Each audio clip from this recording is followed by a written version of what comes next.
Olá, sejam todos muito bem-vindos ao Da Hora dessa segunda-feira. Semana começando e claro que a gente vai levar para você o melhor da informação de tudo que acontece no Ceará, no Brasil e no mundo. Tudo isso você confere a partir de agora.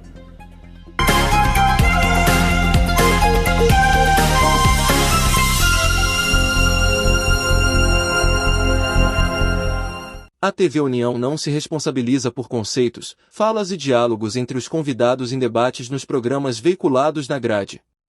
A direção.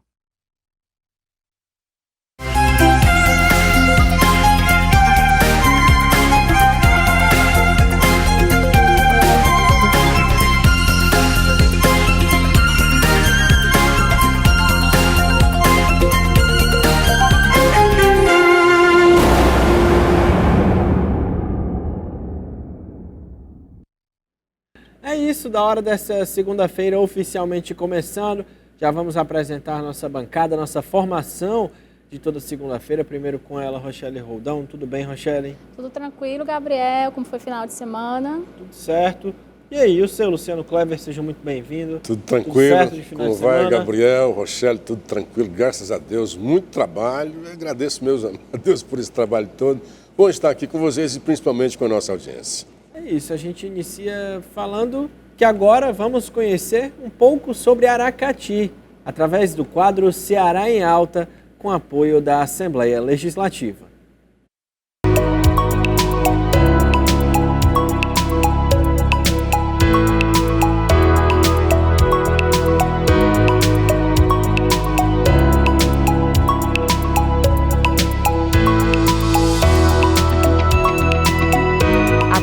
Assembleia Legislativa do Estado do Ceará.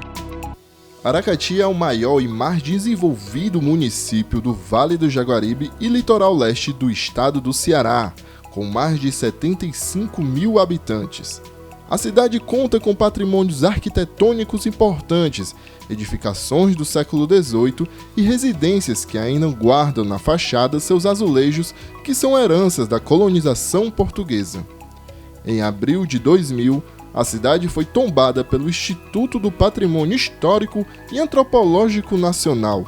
Um dos principais monumentos de Aracati é a Igreja Nossa Senhora do Rosário, que teve sua origem por volta de 1714 como uma pequena capela, e em 1761 se iniciou a construção do atual edifício, concluída somente no século XIX. Sem dúvidas, a maior atração de Aracati são suas praias. A de Canoa Quebrada se destaca com suas águas limpa e agradável, e uma variedade de barracas por todos os gostos. Mas seu diferencial é o paredão de falésias multicoloridas, que encanta quem vê de perto e que deu origem à técnica de silicogravura, que é a arte feita com areia em garrafas. Aracati também organiza o maior carnaval do Ceará e um dos maiores do Brasil. Durante os 5 dias de animação, são mais de 500 mil pessoas que chegam para curtir a festa. Apoio: Assembleia Legislativa do Estado do Ceará. É isso, Aracati, ali no litoral leste, um dos pontos turísticos mais visitados no Ceará, ali que abrangem também a praia da Majorlândia. É muito bacana. Uma cidade muito conhecida também pela festa de carnaval, que é muito grande e que atrai muitos turistas e que movimenta a economia local, que é importante, né? E ali ao redor nós vemos também que tem Fortim, tem Canoa Quebrada. Em Aracati mesmo tem um museu, o Museu Jaguaribano, se eu não me engano o nome, que vale a pena conhecer, viu, Gabriel? Muito, muito bonito, muita história, um patrimônio que tem dentro do Aracati, mesmo ali no centro. Então, assim, é rico, não só questão do litoral, das praias, como também história e patrimônio histórico, né? Já foi a Aracati? É uma delícia Aracati. Aracati me encanta desde as antas. A primeira vez que eu fui a Aracati, fui para Canoa Quebrada, a Kombi ia só até ali no pé da duna, você tinha que subir com a mochila nas costas, mochileiro. Uma delícia. Canoa Quebrada hoje é completamente diferente, né? Um dos maiores pontos turísticos do Ceará, hoje, né? Hoje virou uma coisa mas muito moderna, muito interessante, né? Na época era um recanto de mochileiros, desse povo alternativo, né? Na época eu também era, eu mudei, Aracati também mudou, e está muito melhor Aracati, assim como eu, daquela época para cá. Agora, nesse período de final de ano, é uma das praias mais procuradas, né, do estado, Canoa Quebrada. Assim, é um dos pontos turísticos e fácil de ir, porque Jericoacoara é muito interessante, Mas é longe. mas não adianta você ir e voltar, o bate-volta. Bate-volta. Já o Canoa Quebrada, você pode sair aqui de manhã, curtir lá, o bom é estar à noite também, o ideal é dar uma dormidinha. A Broadway à noite é muito bacana, vale a muitos pena. bares e Essa- restaurantes, é uma programação bacana. Esse bate-volta, inclusive, é um passeio que está dentro da programação do turismo, que é das Três Praias. Que aí é lá, Morro Branco, né, Beberibe, que tem as Exatamente, grutas, isso. tem Canoa Quebrada. Esse passeio das Três Praias quase sempre é indicado para os turistas fazerem, porque dá para fazer um bate-volta. Mas é que nem o Luciano nessas três falou, a praias. programação noturna também, principalmente de Quem Canoa quiser Quebrada, ficar é pra muito bacana. noite, E outra é- coisa, para todos os Pronto. públicos, para a família, para quem vai solteiro, para quem vai com a sua esposa, com seu marido, para criança, adolescente, adulto. O pôr do sol Sempre- também é belíssimo, exatamente, né, Gabriel? sempre. E a magia Sempre da tem uma noite da programação. Broadway, né? É isso. Agora a gente vai mudar de assunto e falar de um assunto muito sério, porque o delegado que foi filmado agredindo uma mulher após um acidente de trânsito em Aurora, no Ceará, no último sábado, foi preso preventivamente na tarde desse domingo. Paulo Ernesto Pereira Tavares, de 36 anos, estava embriagado quando agrediu a vítima e chegou a pagar fiança para ser solto, mas após a determinação da justiça, ele voltou a ser detido.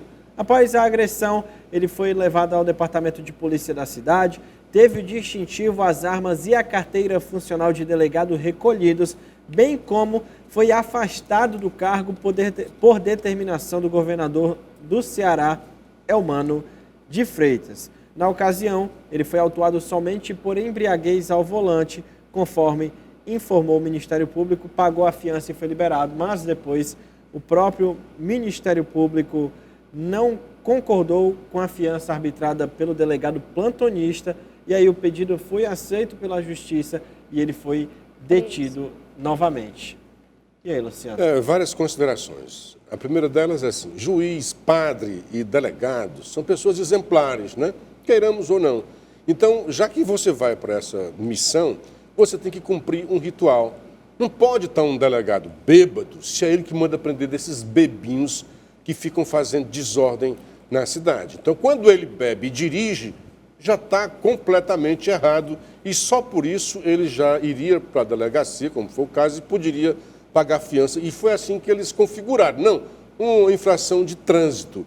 Na verdade, foi além, porque... E você sim vê que... Dependendo do nível de Fosse- embriaguez, nem é considerado o pagamento de fiança, né? Não tem isso não. A não ser que seja mínimo, né? Coisa, passou de um pouquinho lá, qualquer coisa. Então não se arrisquem, não vão nessa do Gabriel. Não, mas é tá? o que eu estou falando. Você não pode pagar Não vão fiança. nessa. Qualquer coisinha de álcool, você já está. Mas é E além dos 3 mil, né? Se você for autuado, não cabe a fiança, é isso que eu estou falando. E por isso que ele foi solto aí, então tem alguma coisa errada, né? É mais uma coisa errada, né? Ali eu acho que não foi a mulher em si. Eu fosse um homem, eu fosse uma mulher, ele teria enfrentado. Isso é um ponto. O segundo ponto é que, mesmo ele sendo contido por policiais fortes, ele insistia, por causa do álcool, deixa a pessoa braba, deixa a pessoa rica, né? Acaba com a pessoa, como acabou com esse delegado. Então, o que foi feito? A primeira coisa, acho que foi corporativismo, que liberaram o delegado. É um delegado, é um dos nossos, é um da lei também e tal, e liberaram. Não pode ser. E aí fez bem as entidades do Estado, né? Do Estado que eu digo, governador, Ministério Público, porque vem à tona a sociedade cobra e não poderia ser de outra forma. Então, ele que não chegou a ser nem preso, né? Foi para a delegacia, deve ter prestado lá uma coisa, pagou uma grana para comprou um engolfe, pagou uma grana e ia para casa. E aí, não, tem que realmente prender e tem que responder pelo seu crime. Afinal de contas, a lei é para todos. E foi afastado E a também, medida né? do governador Elmano de Freitas, você concorda? Acha Claro. que foi correta? Claro que ele pega a onda, mas é óbvio que tem que fazer. Se ele vir que uma injustiça está sendo praticada dentro da sua casa, né? A sua casa, que eu digo, é o Estado todo. É um órgão de Estado, é um órgão de governo. Tem que atuar. Olha, não pode ser um negócio desse. E ele já tinha, né, o Gabriel, já? Ele tem um histórico de... Já tinha Mano. histórico, o agressor. Agressor. de Já tinha histórico de embriaguez, de multas, né? Então, algo que tem que ser parado. Ele tem que ser parado, né? Já devia Para não esse acontecer é um novamente, agravante pra gente. ele, Para não né? acontecer novamente, né? E que, claro, a justiça faça o seu papel sem olhar a pessoa e a função, né? Se ele fez os crimes, que ele cumpra. Isso é a justiça, aí, né? Que a justiça seja feita. Agora a gente vai falar daquele velho assunto, né, A gente não começou por ele, tá vendo as coisas mudando? Tivemos uma mudancinha, não começamos por ele, mas a gente vai falar que em mais um capítulo da disputa pelo poder do PDT Ceará, a Justiça suspendeu a decisão da Executiva Nacional Pedetista, comandado pelo deputado federal André Figueiredo, em intervir no diretório da sigla no Ceará. Com isso, o senador Cid Gomes volta ao comando da legenda no estado. A decisão foi do juiz Cid Peixoto, da 3ª Vara Cível da Comarca de Fortaleza. Ainda sem parecer definitivo, cabe recurso. Além do pedido pela suspensão da intervenção, o Diretório Estadual havia solicitado para que fosse suspensa a resolução do PDT Nacional, que determinou a anulação das cartas de anuências dadas ao bloco de Cid. No entanto, o pedido foi negado com a explicação de que seria fundamental ouvir os argumentos da Executiva Nacional. Na última quarta, em reunião do Diretório Cearense do PDT, mais de 20 cartas de anuências foram emitidas para aliados de Cid. É isso. Essa Deram história anuência até para poste, disse o Ciro Gomes. Como a gente já vem falando muito dessa novela mexicana que se tornou esse afé do PDT e da briga fratricida entre esses dois irmãos da política cearense, hoje me chama a atenção a Justiça do Ceará. Primeiro, é assim, eu sou leigo, vou logo dizendo, mas acho muito estranho que um juiz dê essa liminar ao Cid Gomes por achar que faltou uma defesa. Olha, uma intervenção não precisa muito de ouvir o contraditório, né? A impressão que eu tenho, porque não é a justiça, é uma instância partidária. Então, a instância federal achou por bem fazer a intervenção. Cid vai à justiça e aí o senhor André Figueiredo se abespinhou, irritou-se com a justiça cearense. Deu a entender, ficou nas entrelinhas, que a justiça não foi muito justa e que, neste caso, olhou mais a personalidade, o Cid Gomes, como se fazendo um favor a ele. Aliás, são charás, né? É o Cid Gomes e o Peixoto. Será que caiu alguma coisa aqui? Não? Ou o Cid Peixoto, que foi o juiz. Irritado, o André Figueiredo disse: é um absurdo isso que está acontecendo na Justiça Cearense e nós vamos levar o caso ao CNJ, o Conselho Nacional de Justiça. Aí vem a ACM, a Associação Cearense de Magistrados, numa nota de repúdio ao parlamentar, dizendo que é um absurdo você ficar ameaçando ou constrangendo um juiz, um magistrado, ameaçando levar o caso ao CNJ em caso de resignação, não concordou com a atividade, que tem que buscar na própria justiça. E aí eu me pergunto, ficaram em mim várias interrogações. Para que serve o CNJ? Se não para um caso como este, em que a pessoa atingida acha que foi muito sério aquilo ali, que não se cumpriu exatamente o direito, embora o direito tenha uma dimensão enorme, que você possa navegar ali por argumentações, doutrinas, além das leis. Mas quando é então que você usa o CNJ? Esse é um ponto. O CNJ não é para ser usado, a corregedoria não é para ser usada, senão nestes casos. A segunda, assim, quem está constrangendo quem? Se o cidadão comum tem o direito de ir ao CNJ, sim, achando que houve problemas, sei lá, houve um erro da justiça que não seja só no campo do direito, né? Então, a ACM, quando um cidadão comum quiser levar um caso ao CNJ, vai soltar uma nota dessa? A impressão que eu tenho é que quem constrangeu um cidadão que um dia seja vítima de uma injustiça foi a ACM, a Associação Cearense dos Magistrados.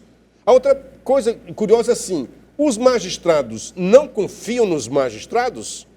Porque se não houve nenhum problema com a decisão do juiz Cid Peixoto, é óbvio que o juiz lá em cima, que também é corporativo, se ele não vir nenhum problema, vai ficar ridícula a posição do André Figueiredo. Então, não entendi essa reação da Associação Cearense de Magistrados. É como se o magistrado não confiasse no magistrado, não quisesse ver a sua sentença, a sua decisão julgada por uma instância superior que pode punir. E nós vimos aqui no caso, recentemente, por exemplo, um absurdo que todo mundo vê, no caso do reformado coronel da polícia, que tem um processo contra ele é réu de supostamente ter abusado sexualmente do filho, foi parar no CNJ. Não foi simplesmente, vou para uma instância superior. A mãe, a advogada, foi ao CNJ. Haveria a ACM de usar também uma carta dessa? Ou é só porque era um deputado e ampliou-se na imprensa essa suspeição sobre a justiça cearense? É isso, e mudando de assunto, de um lado a bilionária e maior facção criminosa da América Latina, o primeiro comando da capital, caminha para se consolidar como uma das gigantes mundiais no mundo do crime. Do outro, o Comando Vermelho, com atuação muito presente na região de fronteira do Brasil e no estado do Rio de Janeiro, e que há mais de 2 décadas chegou a ser parceiro comercial uma da outra. Entre as facções criminosas, o Hezbollah, um dos mais temidos núcleos terroristas do mundo. O grupo libanês, baseado no Oriente Médio, ameaça em escala o ingresso na guerra contra Israel em apoio ao Hamas. No Brasil, esse triângulo do crime está bem próximo. Documentos e investigações policiais indicam que foi o Comando Vermelho quem colocou o grupo extremista libanês no esquema criminoso do Brasil, até chegar na parceria de quase 2 décadas com o PCC. A avaliação vem do pesquisador sobre o crime organizado Diógenes de Assis Victório, ex-policial penal, que dedicou as últimas décadas para investigar facções criminosas. Em levantamento exclusivo, ele alerta que o Hezbollah funciona com a prática de lavagem de capitais e organização criminosa, contrabando de cigarros, contrabando de armas e outros mercados ilícitos, em um sistema corrupto que envolve as polícias, os políticos e as aduanas, condições atraentes aos grupos criminosos brasileiros. A aliança permite ao PCC ganhar vantagem com o tráfico de diversos mercados ilícitos com a facilitação pelo Hezbollah. O PCC já se tornou uma facção internacional, já está envolvida aí em alianças com outros locais em outros países. Nasceu o PCC em São Paulo, o Comando Vermelho no Rio de Janeiro, são as principais, e nasceram outras tantas. Aqui no Ceará mesmo tem as autóctones, né? As nativas, na Bahia tem outras nativas, na Amazonas tem outras nativas. O crime está tomando de conta do Estado brasileiro. E já disseram, o Ciro já disse que tem vereadores em Fortaleza que participam, que são ligados, que são associados ao PCC. Sabe-se que o PCC patrocina o estudo de advogados. Vocês vão estudar direito, quando vocês se formar, vão ser advogados do crime.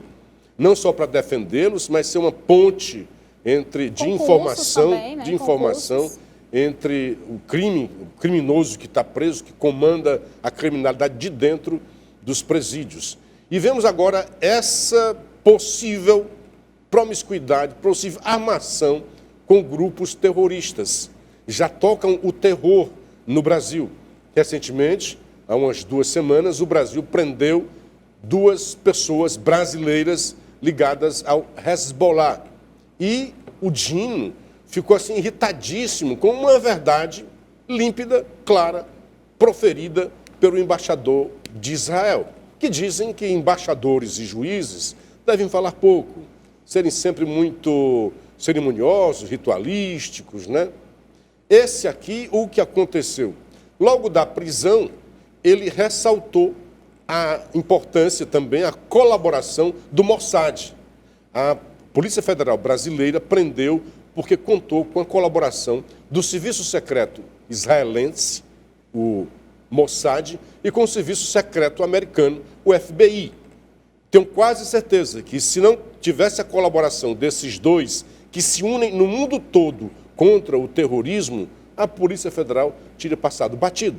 Na hora em que o embaixador de Israel diz isso, já ecoando as palavras do Benjamin Netanyahu, que ele quis capitalizar. Olha, eu também estou lutando contra os terroristas em toda parte do mundo. Olha lá no Brasil. E o que é que o embaixador disse? Disse que o Mossad participou. Nossa, isso irritou profundamente o ministro da Justiça, que fez também com que a Polícia Federal, que lamentavelmente se apresenta cada vez mais como uma polícia política e não técnica, e eu digo isso muito, lamentando profundamente isso, quando é que uma polícia técnica como a federal solta uma nota política contra um embaixador estrangeiro? Quem tem que fazer isso é o ministro. Vai lá, a bobagem que ele diga, vai lá, diga o presidente, o Itamaraty. Mas o diretor da Polícia Federal soltar uma nota criticando as palavras de um embaixador, onde já se viu isso? Que tipo de diplomacia é essa nossa? Aí o Dino, não, ninguém manda na nossa polícia, mas ele não falou que mandou, ele falou que colaborou. E aí quando o Dino diz isso, ninguém manda, o que é que vem a mim? Sem informação nenhuma, mas só lendo as atitudes. Sabe? Qual é a minha leitura? É que o Mossad pressionou. Prenda esse povo aqui, está aqui a prova. Ele está aqui, está mexendo com isso, aquilo, outro. Foi recrutado aqui, assim, assado. Tinha as informações e ia ficar muito feio se a Polícia Federal não prendesse. A impressão que eu tenho é que a polícia só prendeu por causa dessa pressão. Dos dois. Não foi só o Mossad, foi o FBI. Só que o Mossad é de Israel, que está em guerra, em várias guerras, as guerras das bombas lá em Israel e as guerras midiáticas, pela narrativa, que mundo afora estão querendo vender Israel como um Estado genocida. O governo brasileiro está dizendo isso. E é um absurdo. Você pode até dizer o seguinte, Israel tem cometido crimes de guerra.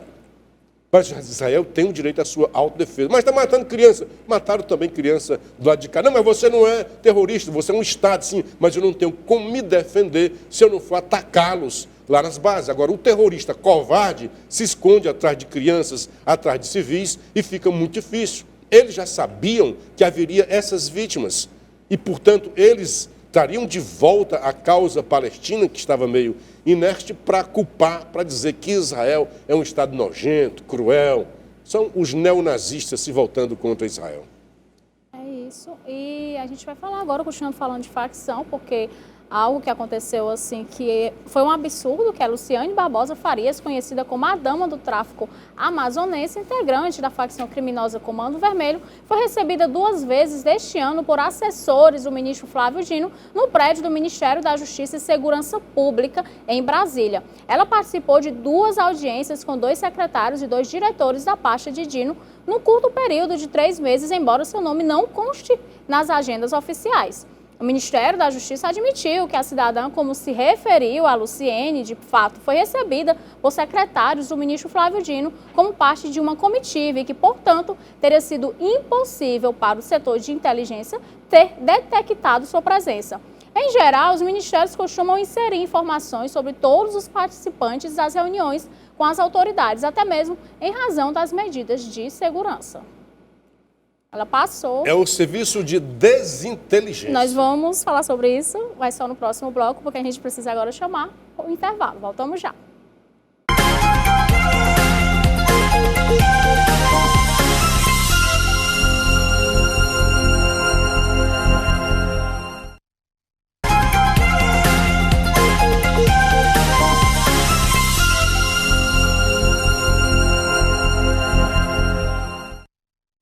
Estamos de volta com o da hora dessa segunda-feira. No bloco anterior, nosso convidado Luciano Clever ia comentar. O absurdo.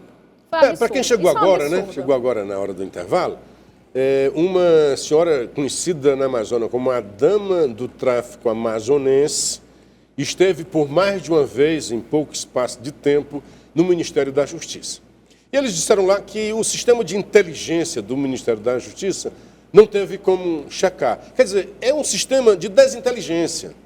Porque é um visitante seu, é o mínimo que você pede. Vem visitar, num local ali, e se inscreve aqui. Aqui em Fortaleza eu vou às vezes no médico, me pede CPF, me pede endereço, me pede telefone, me cadastra ali para eu ter acesso ao prédio, ao condomínio. Aí no Ministério da Justiça. Mas vamos lá, tem muita coisa para falar sobre isso. Se você me muita. deixar, eu tenho aqui muita coisa para falar. Primeiro que ela foi fazer lá, hein? Primeiro assim, não tem inteligência o Ministério da Justiça, porque não conseguiu detectar.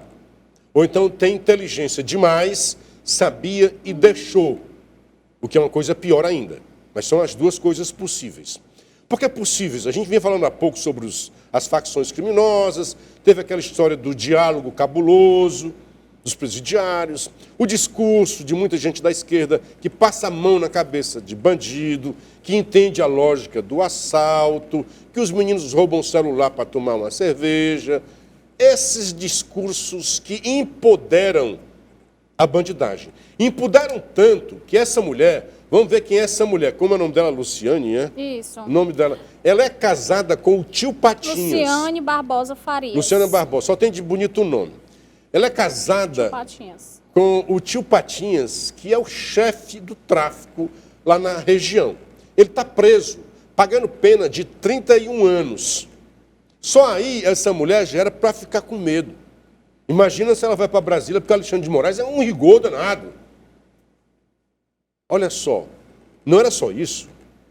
Só o fato de ela ser da facção e ser mulher, primeira dama do tráfico, já era de dizer, eu tenho certeza que se fosse a Rochelle, que fosse a mulher lá, riquíssima do tráfico, não, e nem que fosse convidada, não ia com medo de repente, né? Gente, ela não é só isso que eu estou falando de tudo, não. Ela é condenada também a 10 anos de cadeia. Condenada a 10 anos de cadeia e responde em liberdade. Então, ela está no sistema. Tem coisa em aberto ali para ela, no Ministério da Justiça, na Justiça. Agora, o que surpreende, que me chamou a atenção aqui, a minha querida Rochelle, como é que essa mulher, com tudo isso contra ela, tem a ousadia de uma vez, não só uma, foi outra vez, e iria tantas outras, foi lá para discutir as questões de direitos humanos para os presos, essa revista vexaminosa. Gente, só em ser esse pessoal já deveria, sem preconceito nenhum, só por uma questão de prevenção. Verifica aí se eles não estão ligados ao crime, porque nós sabemos, e eles mais do que nós, que o crime organizado tem vários tentáculos em várias áreas de governo. Governo, quando eu falo, é o executivo, legislativo, judiciário, está tudo dominado. Como já disse Ciro Gomes, né? A pergunta é... Ciro Gomes já fala, né? Outra coisa, assim, ainda do embaixador, né? O embaixador disse assim, olha, esse pessoal só veio fazer uma célula no Brasil porque tem apoio de alguém aqui dentro do Brasil. É óbvio. Agora, a impressão que eu tenho é que deve ter apoio dentro da esquerda, porque a esquerda ficou louca e está querendo agora que o embaixador saia, seja expulso do Brasil. É ou não é verdade? O cara vem lá de fora, vem do Líbano, aí tenta fazer aqui, montar uma célula terrorista, um negócio complicadésimo de fazer. Ele pode fazer isso sem contar com o apoio local? É óbvio que não. É óbvio que não. E outra coisa, aí disseram, não, mas o negócio, que aí os bolsonaristas também extrapolam, disse que os brasileiros que vieram ontem foi porque o Bolsonaro conversou com o embaixador. Não, isso não foi causal, foi temporal. Foi depois que Bolsonaro falou com ele, tempo, não é depois causa. Sim. Não foi a causa, eu imagino pelo menos, né? Senão seria ruim até para... Seria ruim para Israel. Não, quem trouxe foi um avião aí da FAB e tal, né? Governo federal. Mas assim, era o Hamas que fazia a lista, e essa lista é feita pelo Hamas, que comanda lá a faixa de Gaza e passa por um pente fino, tanto do Egito quanto de Israel. Do Egito, porque não quer receber refugiados terroristas. Israel, porque não quer que ninguém do Hamas escape nessas saídas. E o que aconteceu? O embaixador, tendo em vista que o Brasil, saiu agora matéria, que aumentou em mais de 1000% os atos antissemitas no Brasil, o neonazismo saindo do armário e empoderado, né, por esses discursos de políticos de esquerda, e ele disse, olha, vamos lá, ele foi ao Congresso, convidou, pediu um espaço no Congresso e convidou todo mundo, a Gleice foi convidada, todos os da esquerda, todos os parlamentares foram convidados, porque ele queria para passar para o maior número de gente a narrativa de Israel. Olha, está aqui o que nós fizemos. Está aqui os vídeos que nós fizemos, que nós recuamos para não matar gente inocente. Nós recuamos, demos um tempo para eles saírem. Está aqui as pessoas que foram assassinadas. Cadê que a Gleisi foi? Não foram por quê? Porque detestam Israel. Agora, quem foi? Bolsonaro. Não, mas ele não convidou Bolsonaro. Bolsonaro, por coincidência ou não, estava no Congresso articulando para votar contra a reforma tributária. Ele foi lá para pedir para votar contra a reforma tributária, o que eu acho um erro. Vai pedir para votar contra a reforma tributária. Aí alguém disse, olha, o embaixador de Israel está ali na outra sala tentando mostrar, vamos lá. E ele foi. Resultado, a burrice da esquerda fez com que catapultasse a imagem. Aí Bolsonaro volta para a mídia, a grande mídia, volta para as redes sociais e ainda alimentaram essa história de que os brasileiros foram soltos por causa da conversa de Bolsonaro. Não foi. O que não tem sentido. Só voltando ao assunto dessa senhora, da Amazônia, a dama, né? É incrível que ela foi, não sei se ainda vai novamente fazer uma visita, né? Certamente depois dessa né? Mas assim, o que eu fiquei mais admirada foi essa senhora poder andar e não ser presa, né? Sabendo que faz parte de uma facção, mas assim, vai e volta, não é presa e pronto. Fica ela está condenada e a justiça permitiu que ela respondesse em liberdade, né? Eu não conheço bem o processo, né? Só sei essa informação, que ela foi condenada a 10 anos, mas ainda, como ainda tem recurso, aquela história, né? Hoje só pode ser preso quando o último recurso for transitado em julgado. Então, como ela tem recurso a ser, né, interposto, manejado pelo advogado, ela continua. É a legislação brasileira. Agora, a pergunta é essa. Como é que todo mundo... Porque se fosse um pé de chinelo, fosse um ladrãozinho qualquer, a polícia não ia saber. Mas, puxa, ela é conhecida como a dama do tráfico amazonense. Mulher do tio Patinhas. Tu conhece o tio Patinhas? Só o do Pato Donald, né? Como é que ninguém percebe que aquela mulher não é bom? Mesmo que fosse amigo, não seria bom recebê-la. E a ousadia dela, vou lá para o Ministério da Justiça, uma condenada. Uma esculhambação, Luciano. Como está tudo descondenado, né? É, Gabriel. E o órgão de propaganda oficial do regime dá o recado. Se não houver denúncia contra Bolsonaro por parte do Ministério Público, os procuradores serão processados por prevaricação no caso da delação de Mauro Cid. Lembrando que várias condenações da Lava Jato foram anuladas porque, supostamente, o juiz do caso teria mantido contatos impróprios com os procuradores. Agora, Otávio, de fato, se não houver denúncia... Impossível não haver denúncia. O Ministério Público Federal já recebeu recados do Supremo de que existe o crime de prevaricação. E que no caso do Cid, se eles insistirem nessa briga, eles podem tomar um processo de prevaricação no meio da cara. Eles também. O Ministério Público, o MP.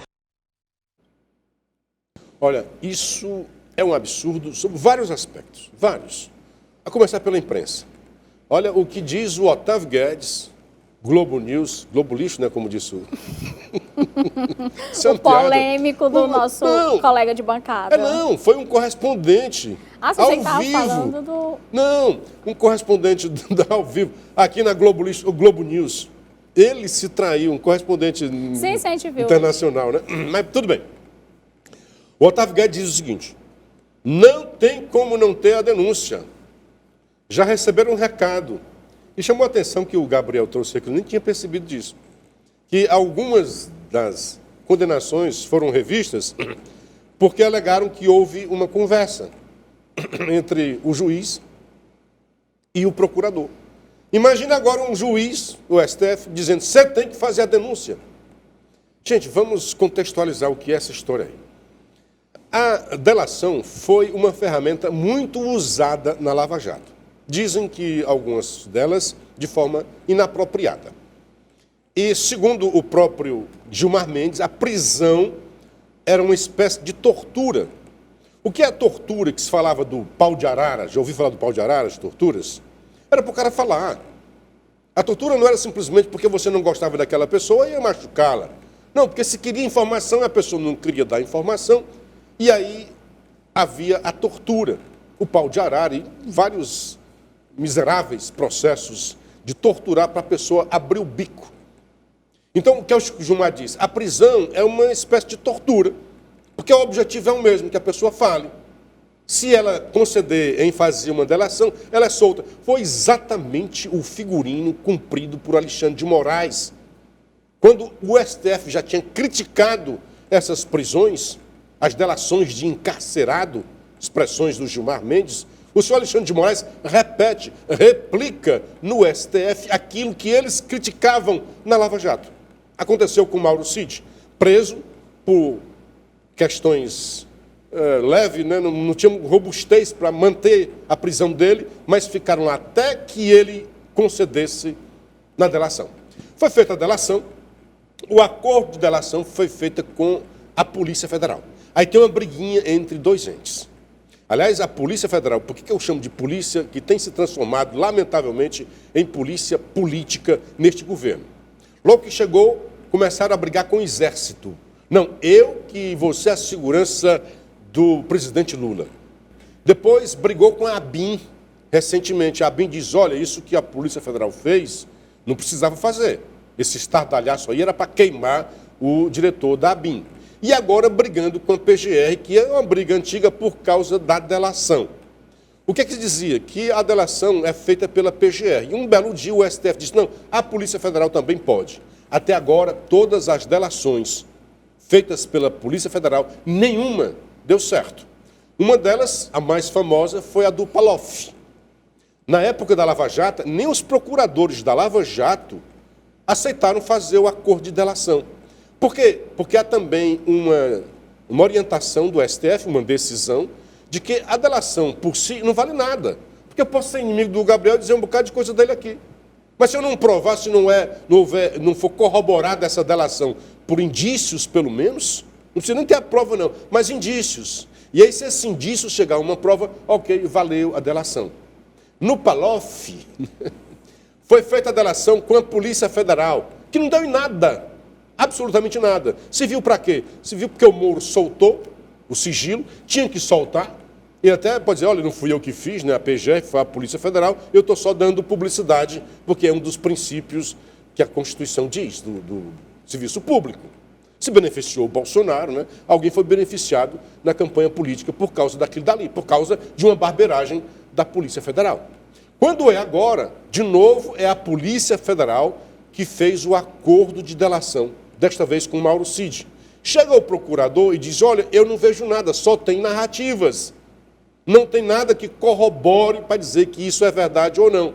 Aliás, tem uma curiosidade, porque estão dizendo assim, olha, a Michele estimulava que o Bolsonaro desse golpe. Olha, o filho do Bolsonaro dizia que ele tinha que dar golpe. Olha, o Magno Malto tinha que dar golpe. Parece que só quem não era golpista era o Bolsonaro. Porque todo mundo dizia, deu golpe, ele não deu. Então, né, isso foi só en passant. Muito bem.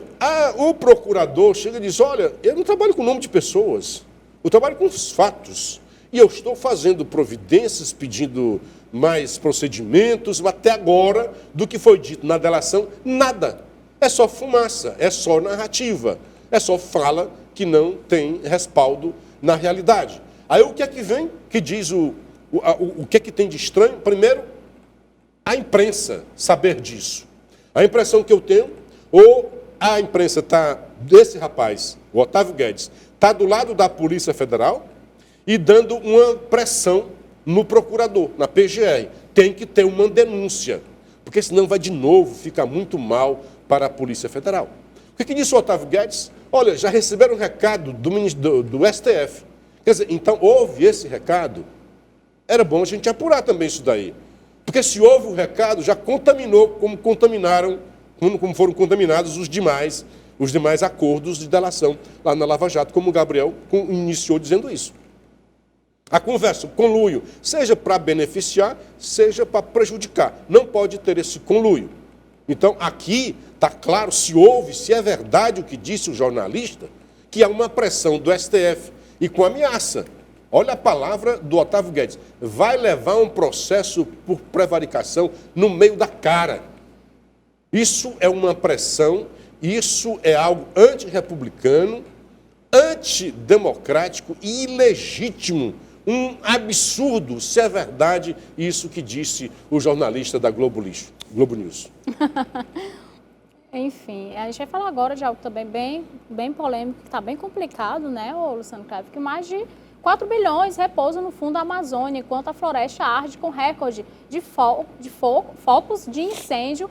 O BNDES fez apenas 2 contratos no ano e o IBAMA ainda elabora um projeto. O presidente do IBAMA, Rodrigo Agostinho, admitiu que é preciso aprimorar o combate a incêndios e a resposta à crise na floresta amazônica. Afirmou que o Instituto finaliza um plano para obter financiamento para ampliar ações contra fogo e desmate. Abre aspas, o IBAMA deve submeter no fim do ano um projeto robusto para o Fundo Amazônia. Está em fase final de concretização, fecha aspas, disse ele ainda, sem revelar valores que serão requisitados ou quanto já foi usado do fundo no combate aos incêndios, no caso, no passado. Dá uma dor ver essas imagens, né, a floresta queimando, dá uma dor realmente no coração da gente. Imagina para quem tem um coração frágil já com 4 estentes. Mas assim, é um governo da incompetência, seja qual for, fosse o Lula, fosse outro. Eu vou ter que te interromper agora, porque a gente vai ter que fazer só um rápido intervalo. Só porque eu falei do governo, tudo bem, eu entendo a gente volta isso. já. Estou acostumado com isso. A gente volta já, bem rapidinho.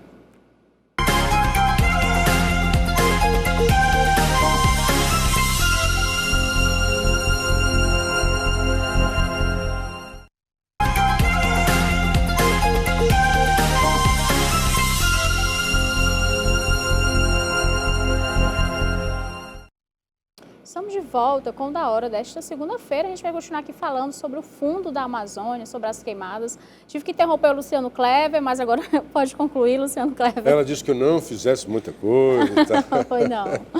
Enfim, não, a gente falava que dói. Tão delicado, dói né, ver essas imagens, né, Dana? Sim.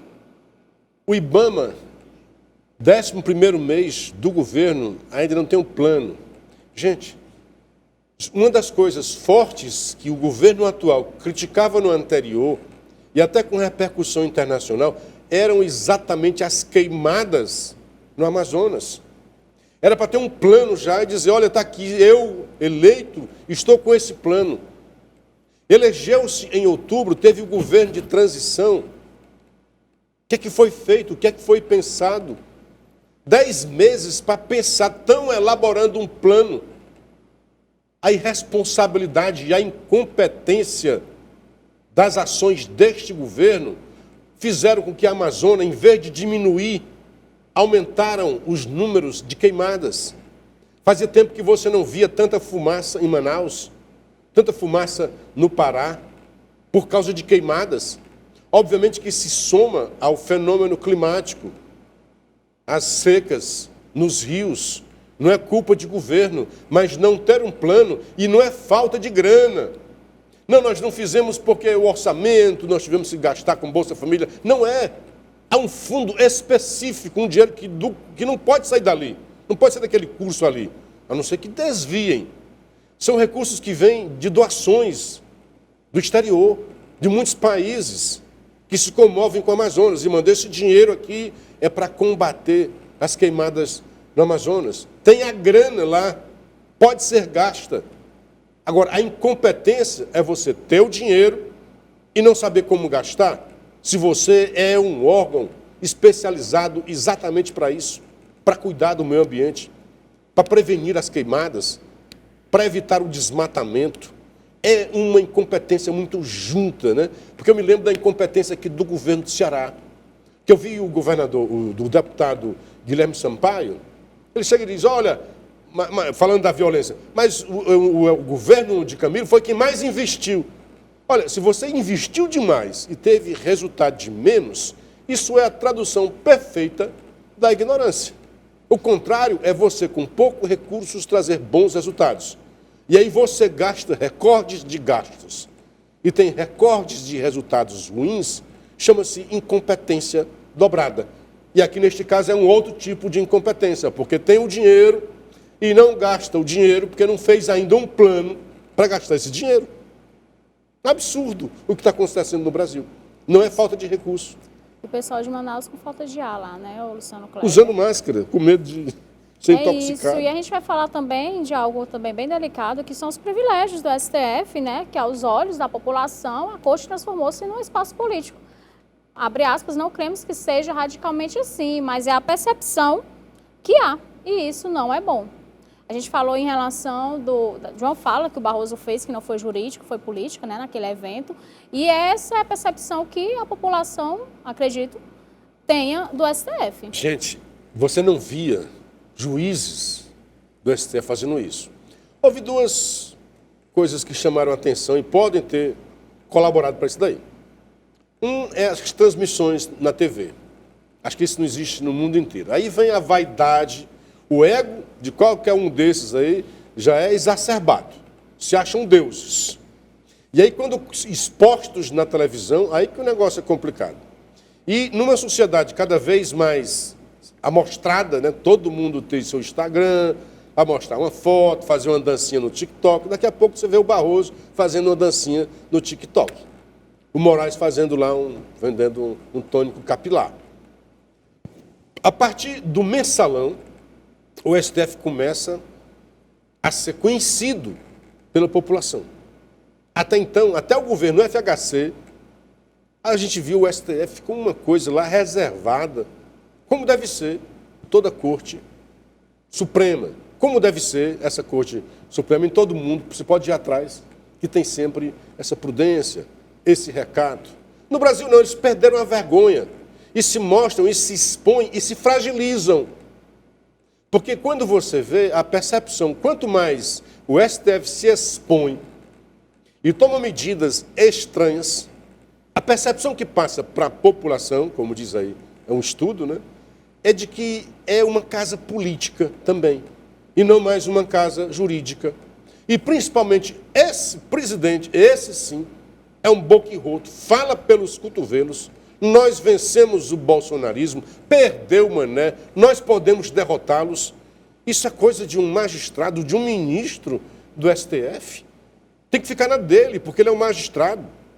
Você tem o Gabriel, que é bolsonarista, você tem a Rochelle, que é lulista.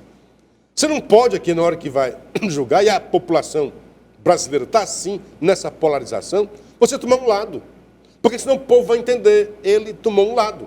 Ou o nosso lado, eu digo que ele está bem, ou do lado contrário, eu digo que é um vagabundo. Aí eu perco o respeito pela corte como entidade julgadora. Né? Credibilidade, como que vai confiar no Supremo Tribunal Federal, que é o maior, né? O maior, o último, e está dessa forma, está dessa forma. Como confiar? Aí você não confia mais em ninguém, né? Se o de cima, que devia dar o exemplo, é assim, sim. Imagina o delegado. Aí o delegado pode tomar umas, né? Se não tiver umas câmeras, ele pode bater nas mulheres. Só foi punido porque tinha câmera ali. E muitas testemunhas, né, Gabriel? E o Conselho Federal da Ordem dos Advogados do Brasil pediu ao Supremo Tribunal Federal que reconsidere a decisão de realizar no plenário virtual os julgamentos dos réus acusados pelos atos de 8 de janeiro. A solicitação foi encaminhada nesta terça-feira à presidente da Corte, a ministra Rosa Weber.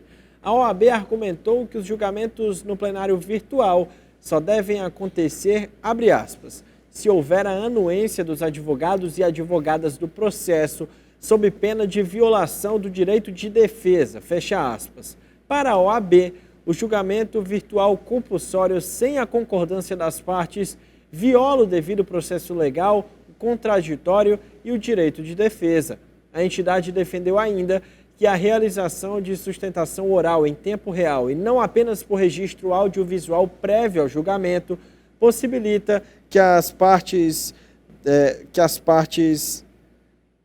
que os argumentos das partes, sejam apresentados de forma mais eficaz e clara. E aí, Luciano? Alvíceras, aleluia, a OAB acordou. Acordou. Finalmente, eu disse em alguns artigos meus que havia um inimigo comum, que era o inimigo do Estado, que era Bolsonaro, vamos dizer o nome dele aqui. Então, o próprio sistema de justiça, o STF à frente dele, a imprensa, se juntaram, olha, nós temos um inimigo comum e nós precisamos derrotá-lo. A imprensa deixou de fazer jornalismo e o STF deixou de fazer justiça. Nós vemos agora os jornais, até o Globo, insuspeito Globo, fazendo cobranças que não fazia antes.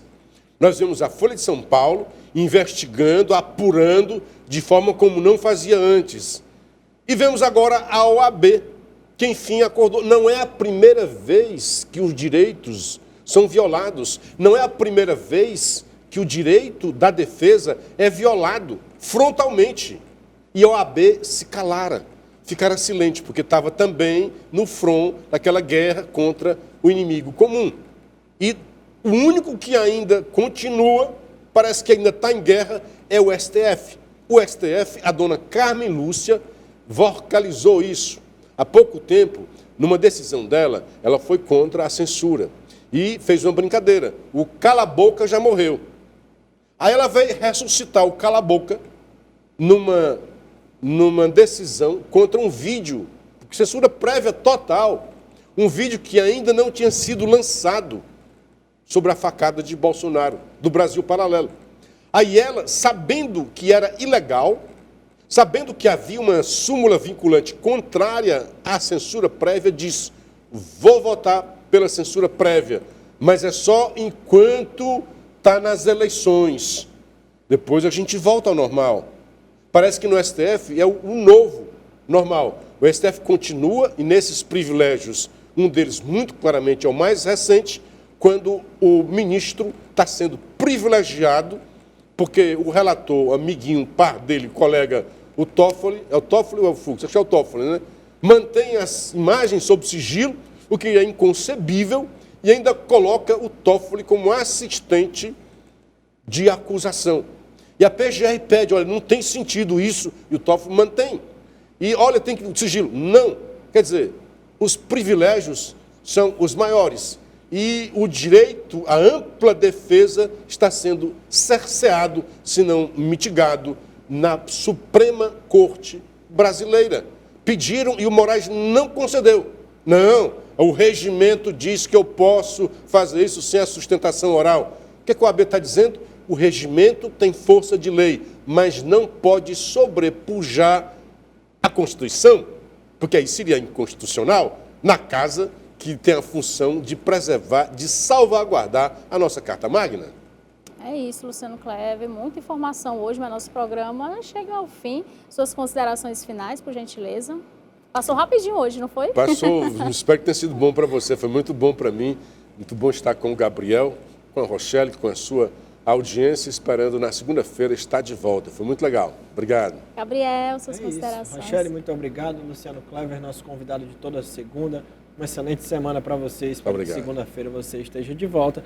E, claro, principalmente agradecer a você, a nossa audiência, dizer que a gente aguarda você no restante da semana, porque tem muito da hora ainda para acontecer. Tem alô? Isso, tem alô. E tem feriado nessa semana também, né, Gabriel? Mas a gente não está aqui no mesmo... Dia da Proclamação da República, 15 dia 15 de novembro. É isso. Mandar um alô rapidinho aqui para a Everúzia, do Montese, Antônio Jeová Castelão, Maria Gonçalves Modubim, Djanira José Bonifácio, Rodolfo Barra do Ceará, Carlos e Adriana Vila Peri, Naldo Maracanaú, Vaírton, Cidade dos Funcionários. Um alô para todos vocês, obrigada pela sua audiência, obrigada a você que nos acompanhou hoje, vai nos acompanhar na reprise às 18h30. Você fica agora com o programa Ferreira Aragão e logo após o Esporte União com ele, Gabriel Viana, e nos encontramos aqui amanhã no mesmo horário. Até lá!